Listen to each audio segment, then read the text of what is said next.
नमस्कार, Indian news में आपका स्वागत है। मैं हूं प्रीति विश्वास। तो आइए जानते हैं आज का दिन आपके लिए कैसा होगा। वैदिक ज्योतिष शास्त्र में कुल 12 राशियों का वर्णन किया गया है।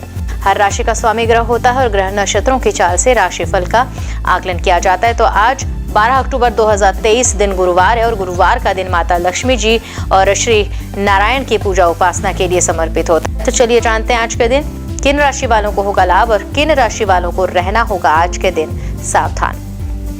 मेष राशि वालों के लिए आज का दिन अच्छा बीतेगा और आज आप स्वयं को ऊर्जावान भी महसूस करेंगे। आर्थिक लाभ के तो योग बन रहे हैं, भाग्य से धन लाभ भी हो सकता है।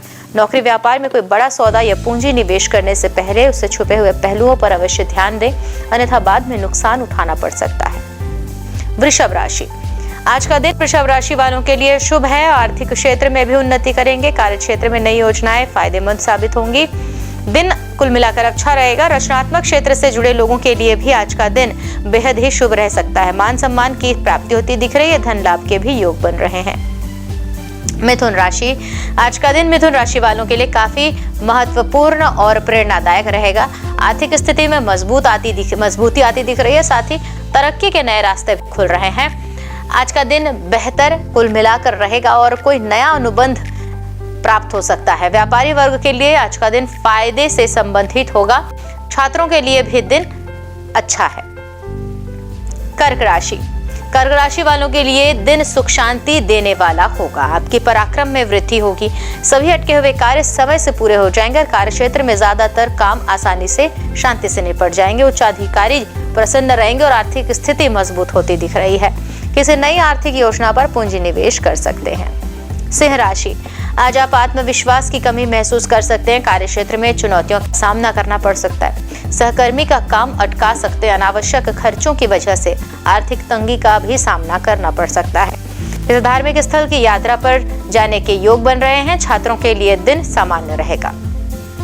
कन्या राशि वालों के लिए भाग्य आज आपका पूरा साथ देगा और आपके सभी रुके हुए कामों को पूर्णता दिलाएगा। कार्य क्षेत्र में भी जिस मौके का आप इंतजार कर रहे थे वह मौका मिलने की सफलता और सही समय आ गया है। व्यापारिक क्षेत्र में भी उन्नति के अवसर मिल रहे हैं। धन लाभ के योग मिल रहे हैं। संकेत हर तरह से सुखदायक और सफल बनाने वाले। भवन वाहन आदि खरीदने के भी योग बन रहे हैं। तुला राशि, आज का दिन तुला राशि वालों के लिए भाग्यशाली साबित होगा। कठिन से कठिन परिस्थितियों में भी आपके पक्ष में हर चीज बदल जाएगी। आपके फेवर में चीजें होंगी। आर्थिक क्षेत्र में उन्नति करेंगे। नौकरी में भी बदलाव कर सकते हैं जिससे आपको निश्चित रूप से लाभ की प्राप्ति होगी। यदि कोई नया बिजनेस आरंभ करना चाहते हैं तो आज का दिन अनुकूल है और आर्थिक लाभ के तो योग बन ही रहे हैं। हर तरफ से लाभ ही लाभ दिख रहा है। वृश्चिक राशि वालों के लिए आज का दिन थोड़ा मिला जुला रह सकता है। प्रोफेशनल जीवन और व्यक्तिगत जीवन में सामंजस्य बनाकर चलना होगा। आर्थिक लाभ की स्थितियां बन सकती हैं। नई योजनाओं पर काम करना होगा और काम के सिलसिले में अगर यात्रा करनी पड़े तो उसमें सावधानी रखें, लेकिन यात्रा लाभदायक सिद्ध होगी। व्यापार में नए अवसर प्राप्त होंगे जिनसे धन लाभ का अवसर हो सकता है। धनु राशि, आज का दिन अच्छा बीतेगा और आर्थिक स्थिति में भी मजबूती आएगी। कार्य क्षेत्र में लाभ के अवसर प्राप्त होंगे। कई महत्वपूर्ण कार्य पूर्ण होंगे। उच्च जो अधिकारी हैं उनकी मदद प्राप्त होगी और नौकरी व्यापार में भी समय अच्छा बीतेगा। कोई नया बिजनेस कर सकते हैं। विद्यार्थी वर्ग के लिए समय पढ़ाई लिखाई में बीतेगा। मकर राशि, आज आपका दिन शुभ रहेगा। जीवन के कई क्षेत्रों में सुधार आएंगे। कार्य क्षेत्र में काम की अधिकता रहेगी जिन्हें सहजता से पूरा करेंगे। सहकर्मियों का सहयोग प्राप्त होगा। व्यापार में कुछ बदलाव करना चाहते हैं तो आज का दिन समय अच्छा है। आपके फेवर में काम होगा। कुंभ राशि, आज का दिन मिला जुला रहने वाला है और आर्थिक स्थिति में भी सुधार होता दिख रहा है। आकस्मिक धन लाभ की स्थिति भी बन रही है। संकेत अच्छे हैं। खर्चों पर कंट्रोल करने हैं वरना बजट बिगड़ सकता है। नौकरी व्यापार में भी लाभ के अवसर प्राप्त होंगे। कार्य क्षेत्र में विरोधी जो लोग हैं वह आपको चुनौती दे सकते हैं, इसलिए सतर्क रहने की जरूरत। मीन राशि वालों के लिए आज का दिन मानसिक शांति का अनुभव कराने वाला है। आर्थिक लाभ से कई अवसर आपके हाथ आएंगे। नौकरी व्यापार में भी किसी बड़े बिजनेस प्रोजेक्ट में निवेश कर सकते हैं। भूमि भवन खरीदने का भी विचार बन सकता है। आर्थिक स्थिति मजबूत होगी और विद्यार्थियों के लिए तो समय अनुकूल है। ज्योतिष शास्त्र की एक शाखा अंक शास्त्र के जरिए बिना जन्म कुंडली के भी भूत, भविष्य और वर्तमान जाना जा सकता है। गणित के अंकों से आप जान सकते हैं कि आपका आने वाला समय कैसा रहेगा, आपका जीवन कैसा होगा, किससे आपकी मित्रता होगी और किस व्यक्ति से आपकी शत्रुता होगी। साथ ही आप और भी बहुत कुछ जान सकते हैं। तो अंक शास्त्र से चलिए जानते हैं आज के लिए आपका दिन और भाग्य कैसा होगा। मूलांक 1, 10-19-28 दिनांक को जन्म लेने वाले जातकों का प्रतिनिधित्व सूर्यदेव करते हैं। आज आपके वाहन में किसी प्रकार की खराबी आ सकती है। सरकारी नौकरी करने वाले व्यक्तियों के रुके काम आज पूरे होंगे और उच्च रक्तचाप वाले व्यक्तियों को परेशानियों का सामना करना पड़ सकता है। उपाय के तौर पर गुड़ खाकर घर से बाहर निकलें। मूलांक 2, 11, 20 और 29 दिनांक को जन्म लेने वाले जातकों का प्रतिनिधित्व चंद्रदेव करते हैं। कुछ ही दिन चुनौतियों से भरा हुआ होगा और महिला को आज अपनी ईगो पर काबू रखने की जरूरत है। व्यापार के सिलसिले में भी लंबी यात्रा के योग बन रहे हैं। पिता के स्वास्थ्य को लेकर कुछ चिंता हो सकती है। उपाय कर सकते हैं, माता के चरण स्पर्श कर उनका आशीर्वाद लें। मूलांक 3, 12, 21 और 30 दिनांक को जन्म लेने वाले जातकों का प्रतिनिधित्व बृहस्पति देव करते हैं। नौकरी में सहकर्मियों की मदद से कुछ जरूरी कामों को निपटाने में आज सफलता मिलेगी आपको और धार्मिक कार्यों में भी आपकी रुचि बढ़ेगी। संतान से कोई सुखद समाचार मिल सकता है। कान के रोग जो है वो परेशान कर सकते हैं। चने की दाल मंदिर में दान करें, यह उपाय लाभकारी सिद्ध होगा।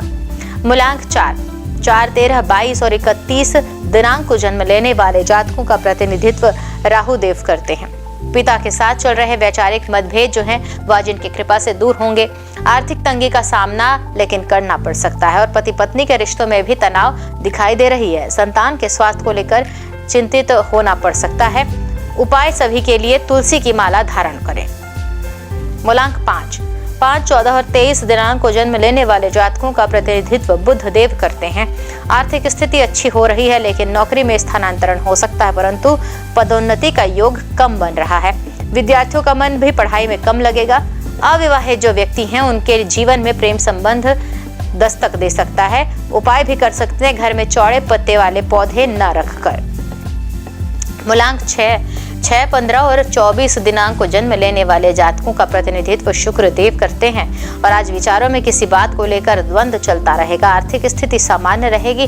व्यापारिक परेशानी में ननिहाल परिवार से मदद मिलेगी। त्वचा संबंधी कोई रोग परेशान कर सकता है। उपाय कर सकते हैं, सफेद वस्तुओं का दान कर। मूलांक 7, 16 और 25 दिनांक को जन्म लेने वाले जातकों का प्रतिनिधित्व केतु देव करते हैं। संतान को शिक्षा के क्षेत्र में कोई उपलब्धि मिलेगी। बिना मांगे किसी को भी कोई सलाह देने से बचना है। व्यापार में भी जो प्रतिद्वंदी हैं वो आपको परेशान कर सकते हैं। जीवन साथी के साथ प्यार भरी नोकझोंक सामान्य सी बात होगी। उपाय कर सकते हैं, आज किसी से झूठा वादा न करके। मूलांक 8, 17 और 26 दिनांक को जन्म लेने वाले जातकों का प्रतिनिधित्व शनिदेव करते हैं। रिसर्च से जुड़े विद्यार्थियों को आज सफलता मिलती दिख रही है। जीवन साथी से हर क्षेत्र में सहयोग मिलेगा और वाहन चलाते समय सावधानी बरतनी है। दुर्घटना की संभावना के संकेत हैं। किसी को भी दिया हुआ पैसा जो है वापस मिलने की भी संभावना आज दिख रही है। उपाय भी कर सकते हैं, ससुराल पक्ष से इलेक्ट्रॉनिक सामान न लेकर। मूलांक 9, 18 और 27 दिनांक को जन्म लेने वाले जातकों का प्रतिनिधित्व मंगल देव करते हैं। पैतृक संपत्ति में वृद्धि होती है। इनके दया दृष्टि से विदेश में काम करने वाले व्यक्तियों को भी लाभ मिल सकता है। आज साझेदारी में व्यापार करने से बचना है। नौकरी पेशा व्यक्तियों के वेतन में बढ़ोतरी मिल सकती है। उपाय है, कानों में सोना धारण करें। आइए अब जानते हैं आज का पंचांग। हिंदू पंचांग के अनुसार अक्टूबर 12, 2023 गुरुवार आश्विन माह की कृष्ण पक्ष त्रयोदशी तिथि है। सूर्य और चंद्रमा का समय, सूर्योदय सुबह 6:26 पर, सूर्यास्त शाम 6 बजे। चंद्रोदय 12 अक्टूबर सुबह 4:09 पर, चंद्रास्त 12 अक्टूबर शाम 4:52 पर। तिथि कृष्ण पक्ष त्रयोदशी 11 अक्टूबर शाम 5:37 से 12 अक्टूबर शाम 7:54 पर। कृष्ण पक्ष चतुर्दशी 12 अक्टूबर शाम 7:54 से 13 अक्टूबर शाम रात 9:51 तक। नक्षत्र पूर्व फाल्गुनी 11 अक्टूबर सुबह 8:45 से 12 अक्टूबर सुबह 11:36 तक। उत्तर फाल्गुनी 12 अक्टूबर सुबह 11:36 से 13 अक्टूबर दोपहर 2:11 तक। करणगढ़ 11 अक्टूबर शाम 5:37 से 12 अक्टूबर सुबह 6:47 तक, वणिज 12 अक्टूबर सुबह 6:47 से 12 अक्टूबर शाम 7:54 तक। विष्टि का समय होगा 12 अक्टूबर शाम 7:54 से 13 अक्टूबर सुबह 8:55 तक। योग शुक्ल 11 अक्टूबर सुबह 8:42 से 12 अक्टूबर सुबह 9:30 तक, ब्रह्म 12 अक्टूबर सुबह 9:30 से 13 अक्टूबर सुबह 10:05 तक। आइए जाने अशुभ काल का समय। राहु दोपहर 1:40 से दोपहर 3:06 तक, यमगण सुबह 6:26 से सुबह 7:52 तक, कुलिक का समय सुबह 9:19 से सुबह 10:46 तक, दुर्मुहूर्त सुबह 10:17 से सुबह 11:04 तक एवं वर्ज्यम सुबह शाम 7:34 से रात 9:21 तक। शुभ काल अभिजीत मुहूर्त सुबह 11:50 से दोपहर 12:36 तक, ब्रह्म मुहूर्त सुबह 4:49 से सुबह 5:37 तक। तो ये तो थी आज की राशिफल, अंक राशि और पंचांग। कल फिर मिलेंगे इंडियन न्यूज में आपके भाग्य के बदलते सितारों की दशा को लेकर हमारे विशेष कार्यक्रम राशिफल में। तब तक के लिए नमस्कार।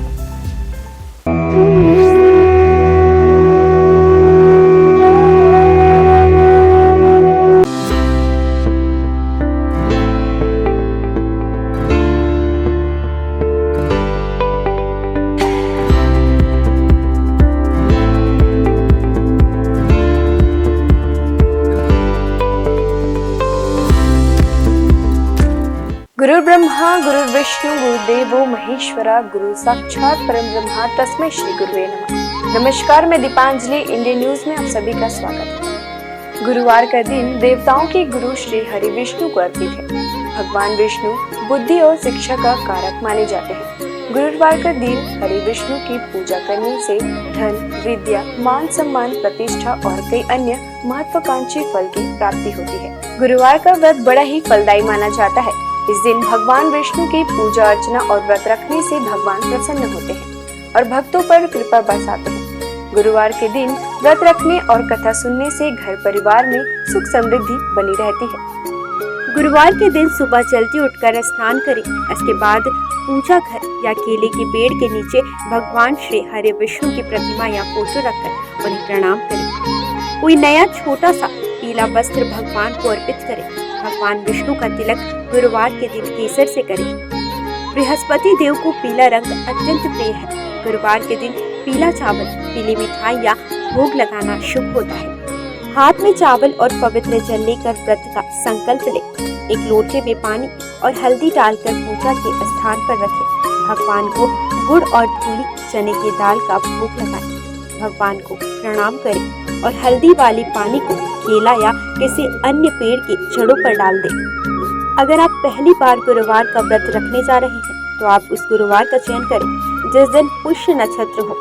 अगर ये संभव न हो पाए तो किसी भी मास के शुक्ल पक्ष के पहले गुरुवार इस व्रत की शुरुआत कर सकते हैं। आपको बता दें कि अगर आप व्रत प्रारंभ करने जा रहे हैं तो इस दौरान पौष माह न हो।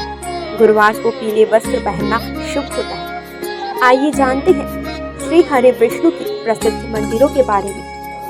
बद्रीनाथ धाम उत्तराखंड में हिंदू धर्म के 4 धामों में से एक बद्रीनाथ मंदिर है जो भगवान विष्णु का सबसे प्राचीन मंदिर है। बद्रीनाथ मंदिर उत्तराखंड के चमोली में स्थित है। माना जाता है कि बद्रीनाथ मंदिर का निर्माण 7वीं 9वीं सदी में हुआ था। यहाँ भगवान विष्णु की 1 मीटर लंबी शालिग्राम की मूर्ति स्थापित है। मान्यता है कि यह प्रतिमा स्वयं प्रकट हुई। जगन्नाथ मंदिर जो है ओडिशा में। ओडिशा के पुरी जिले में जगन्नाथ मंदिर है। यह मंदिर भगवान विष्णु के अवतार श्री कृष्ण को समर्पित है। जगन्नाथ मंदिर पूरे हिंदुओं के 4 धामों में से एक है। मंदिर के ऊपर लहराने वाला झंडा उल्टी दिशा में लहराता है। मान्यता है कि इस मंदिर के ऊपर से कोई पक्षी तक नहीं उड़ता। हर साल भव्य जगन्नाथ रथ निकाली जाती है जिसमें श्री कृष्ण अपने बड़े भाई बलराम और बहन सुभद्रा के साथ होते हैं। इस रथ यात्रा में दुनिया भर से लाखों श्रद्धालु शामिल होते हैं। द्वारकाधीश मंदिर गुजरात भगवान विष्णु के सबसे बड़े मंदिरों में गुजरात का द्वारकाधीश मंदिर है। यह विष्णु मंदिर जी के अवतार श्री कृष्ण को समर्पित है। मथुरा छोड़कर कृष्ण द्वारका पहुँचे और अपना साम्राज्य स्थापित किया।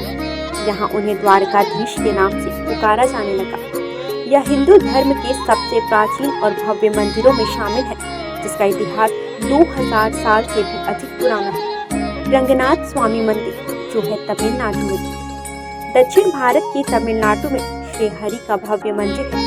तमिलनाडु के तिरुचिरापल्ली शहर के श्रीरंगम में स्थित रंगनाथ स्वामी मंदिर भगवान विष्णु को समर्पित है। इस मंदिर में श्री हरि विष्णु शेषनाग शैया पर विराजित हुए हैं। इस मंदिर का परिसर भारत के सबसे बड़े मंदिरों में शामिल है। वेंकटेश्वर यह भगवान विष्णु के सबसे पुराने और प्रसिद्ध मंदिरों में से एक है।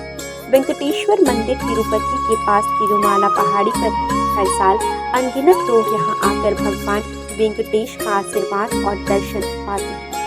विट्ठल रुक्मिणी यह वैष्णव मंदिर महाराष्ट्र के पंढरपुर में है। विट्ठल रुक्मिणी भगवान विष्णु के विठोबा को समर्पित है। यहाँ श्री हरि और उनकी पत्नी रुक्मिणी विराजमान है। सिंहाचलम मंदिर यह मंदिर विशाखापट्टनम के पास है। सिंहाचलम में भगवान विष्णु के नरसिंह अवतार की पूजा की जाती है। कनक भवन अयोध्या के राम मंदिर को कनक भवन के नाम से भी जाना जाता है। यहाँ श्री हरि के राम अवतार को पूजा जाता है। इस मंदिर में रामनवमी का उत्सव बड़े हर्ष के साथ मनाया जाता है। माना जाता है कि कनक भवन में श्री राम ने कौशल्या के गर्भ से जन्म लिया था। द्वापर युग में जब भगवान विष्णु श्री कृष्ण के रूप में अवतरित हुए थे, तो उन्होंने अपने उपदेशों और लीलाओं से संपूर्ण मानव जाति को उचित और अनुचित का बोध कराया था। और इसी कड़ी में उन्होंने कुरुक्षेत्र के मैदान में महाभारत युद्ध के दौरान गीता उपदेश भी दिया था, जिसमें उन्होंने समस्त मानव जाति को धर्म और कर्म का ज्ञान दिया था। ज्ञान और उपदेश के अलावा श्री हरि विष्णु के पास कुछ प्रलयंकारी अस्त्र भी थे। तो आइए जानते हैं श्री हरि विष्णु 5 सबसे शक्तिशाली अस्त्र के विषय के बारे में। पहला, कौमोदकी गदा। कौमोदकी गदा को श्री विष्णु की शक्तियों का स्रोत माना जाता है। इस गदा को भगवान विष्णु अपने बाएं हाथ में धारण करते हैं। विष्णु जी की ध्यानावस्था में कौमोदकी ज्ञान, बुद्धि एवं समय की शक्ति को प्रदर्शित करता है। विष्णु पुराण में गदा को ज्ञान की शक्ति बताया गया है। इसके अतिरिक्त यह गदा अहम और अहंकार की प्रवृत्ति को भी प्रदर्शित करता है। विष्णु धर्मोच्चर पुराण में कौमोदकी भगवान विष्णु की पत्नी तथा समृद्धि एवं बुद्धि की देवी लक्ष्मी को दर्शाता है। वहीं कृष्णोपनिषद के अनुसार यह गदा मां काली अर्थात समय की शक्ति को दर्शाता है। यह गदा महाभारत काल में भगवान कृष्ण को वरुण देव से प्राप्त हुई थी। यह भयंकर गर्जना उत्पन्न करके शक्तिशाली असुरों और राक्षसों का विनाश करने में सक्षम थी। दूसरा शक्तिशाली अस्त्र नारायणास्त्र। यदि नारायणास्त्र का एक बार प्रयोग कर दिया जाए तो संपूर्ण सृष्टि में कोई भी शक्ति इसे रोकने में सक्षम नहीं। शत्रु यदि कहीं छुप भी जाए तो भी यह अस्त्र उसे ढूंढकर उसका वध कर देता था। इस अस्त्र को केवल उसके सामने खुद को समर्पण करके ही रोका जा सकता था। इसका निर्माण सतयुग में स्वयं भगवान नारायण द्वारा किया गया था। महाभारत काल में इस अस्त्र का ज्ञान भगवान विष्णु के रूप में भगवान कृष्ण, गुरु द्रोणाचार्य और उनके पुत्र अश्वत्थामा को था। सुदर्शन चक्र। सुदर्शन चक्र भगवान विष्णु का सबसे प्रिय अस्त्र माना जाता है। यह चक्र 12 अरों, 2 युगों और 6 नाभियों से युक्त था। यह अत्यंत गतिशील और बड़े से बड़े अस्त्रों का नाश करने वाला था।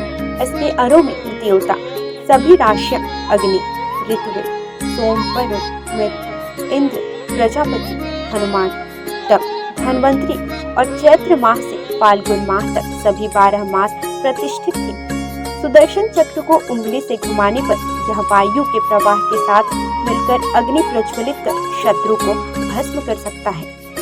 चांदी से निर्मित यह दिखने में बहुत आकर्षण और तुरंत संचालित होने वाला विध्वंसक अस्त्र है। आइए अब जानते हैं श्री हरि विष्णु के कुछ विशेष अवतारों के नाम।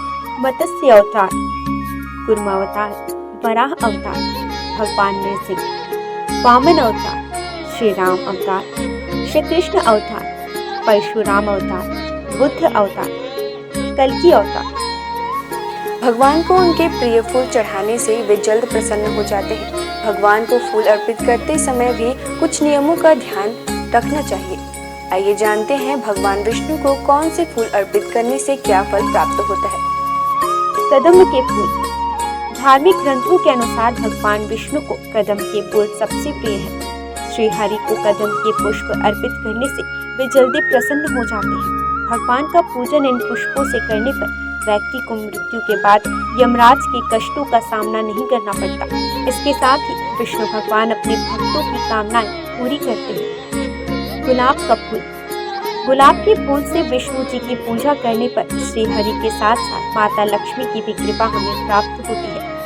वहीं सफेद और लाल कनेर के फूलों से पूजन करने पर भी भगवान शीघ्र प्रसन्न हो जाते हैं। इसके साथ ही अगस्त्य पुष्प से नारायण का पूजन करना भी शुभ माना जाता है। तुलसी के पत्ते। श्री हरि को रोजाना तुलसी पत्र अर्पित करना शुभ होता है। इसके साथ ही इस बात का भी ध्यान रखें कि रविवार और एकादशी के दिन कभी भी तुलसी के पत्ते ना तोड़ें। इसके अलावा एकादशी के दिन शमी पत्र से पूजन करने पर यमराज के भयानक मार्ग को सुगमता से पार कर लेते हैं। पीले और लाल कमल के पुष्पों से भगवान विष्णु जी की पूजा करने से श्वेत दीप में स्थान मिलता है। चंपक पुष्प से विष्णु जी की पूजा करने वाले लोगों को जीवन मृत्यु के चक्र से मुक्ति दिलाता है। पौराणिक कथा के अनुसार तुलसी भी भगवान विष्णु को लक्ष्मी के समान ही प्रिय है और इसलिए उसे विष्णु प्रिया के रूप में मान्यता प्राप्त है। विष्णु का निवास क्षीर सागर है। श्री हरि विष्णु के 108 नामों का जाप करना शुभ होता है। इनके जाप से आपके जीवन की समस्याएं दूर होने लगती हैं। रोजाना नामों के जाप से आपके जीवन में सुख शांति बनी रहेगी। इसके साथ ही आपके परिवार में धन की कमी नहीं होगी। आइए जानते हैं 108 नामों में से कुछ विशेष नामों को और उनके अर्थ। नारायण अर्थात ईश्वर अर्थात परमात्मा। विष्णु हर जगह विराजमान करने वाला, वशटकार यज्ञ से प्रसन्न होने वाला। भूत भव्य भवत प्रभु अर्थात भूत वर्तमान और भविष्य के स्वामी। भूतकृत सभी प्राणियों के रचयिता। भूतभृत सभी प्राणियों का पोषण करने वाले। भाव अर्थात संपूर्ण अस्तित्व वाले। भूतात्मा अर्थात ब्रह्मांड के सभी प्राणियों की आत्मा में वास करने वाले। भूत भावन अर्थात ब्रह्मांड के सभी प्राणियों का पोषण करने वाले। भूतात्मा शुद्ध छवि वाले प्रभु। परमात्मा श्रेष्ठ आत्मा। अव्यय अर्थात हमेशा एक रहने वाले। पुरुषः हर जन्म में वास करने वाले। साक्षी अर्थात ब्रह्मांड की सभी घटनाओं के साक्षी। क्षेत्रज्ञ अर्थात क्षेत्र के ज्ञाता। गरुड़ ध्वज गरुड़ पर सवार होने वाले। योगः श्रेष्ठ योगी। योगा पिंजा नेता अर्थात सभी योगियों का स्वामी। प्रधान पुरुष ईश्वर अर्थात प्रकृति और प्राणियों के भगवान। श्रीमान अर्थात देवी लक्ष्मी के साथ रहने वाले। केशव अर्थात सुंदर बाल वाले। पुरुषोत्तम श्रेष्ठ पुरुष। सर्व अर्थात संपूर्ण या जिसमें सब चीजें समाहित हो। शर्व बाण में सब कुछ नाश करने वाले। शिव अर्थात सदैव शुद्ध रहने वाले। स्थाणु अर्थात स्थिर रहने वाले। भूतादि सभी को जीवन देने वाले। निधिर्व्यय अर्थात अमूल्य धन के समान। संभव सभी घटनाओं में स्वामी। भावन भक्तों को सब कुछ देने वाले। भर्ता संपूर्ण ब्रह्मांड के संचालक। प्रभु सभी चीजों में उपस्थित होने वाले। प्रभु सर्वशक्तिमान प्रभु ईश्वर पूरे ब्रह्मांड पर अधिपति। स्वयंभू स्वयं प्रकट होने वाले। शंभु खुशियां देने वाले। जगन्नाथ अर्थात जग के नाथ। पुष्कराक्ष अर्थात कमल जैसे नयन वाले। आज बस इतना ही। कल हम आपसे फिर मिलेंगे सप्ताह के 7 दिन पूजे जाने वाले देवी देवताओं की पूजा विधि के साथ। देखते रहिए इंडियन न्यूज़।